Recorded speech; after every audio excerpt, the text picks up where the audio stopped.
Now continuing with the same, you can see the auricle, which is an irregular funnel-shaped plate made up of elastic cartilage, tightly adherent or covered with the skin. It directs the sound waves towards the ear and towards your external auditory meatus.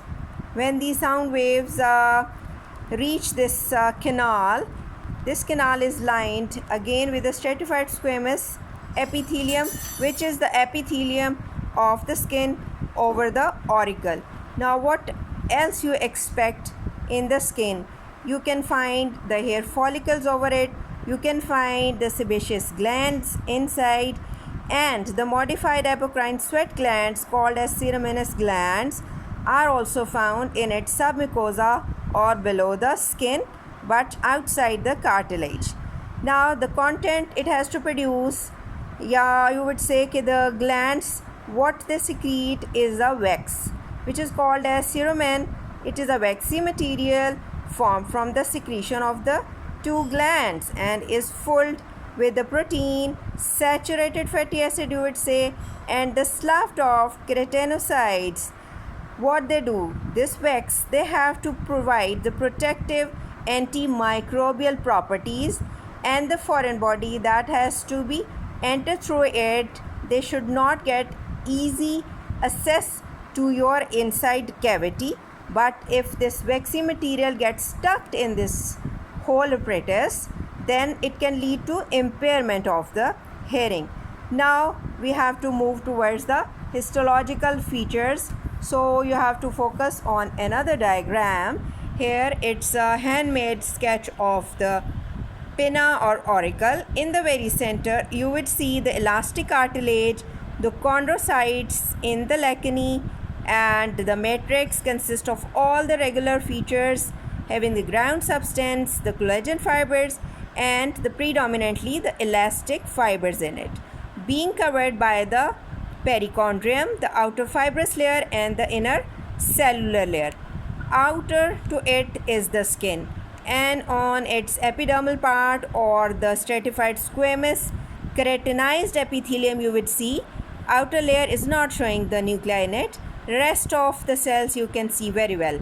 Now enter into its dermal part or submucosa whatsoever. You can see the hair as on your skin. You can see the ceruminous or sweat glands. You can see the sebaceous glands associated with the hair roots. These darker spots are all hair roots inside, and if you reach towards, I will let you show the ear lobule. Here the fatty tissue is very much. So again concentrate here.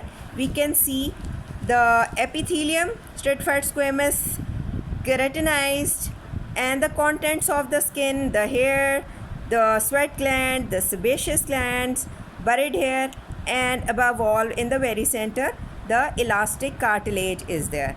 I will show you some other views of this handmade sketch and the other epithelium and the other tissue as well.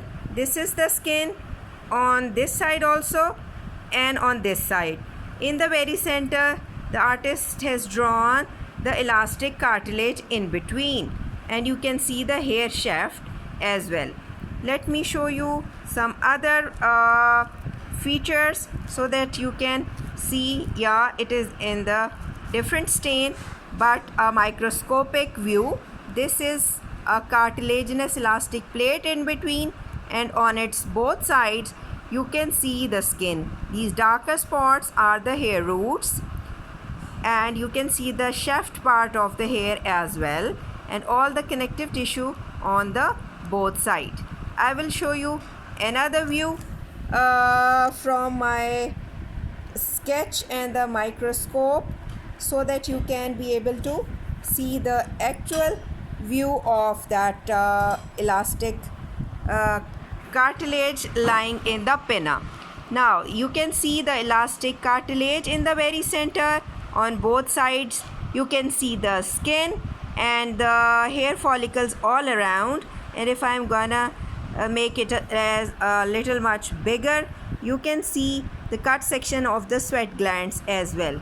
So here what you have to do, you have to concentrate on this microscopic view, which is in an irregular plate that is showing a cartilage and skin on the both sides. Then what you write in its identification, that it's a pinna or external ear, and you would give 2 or 3 points of identification along with it.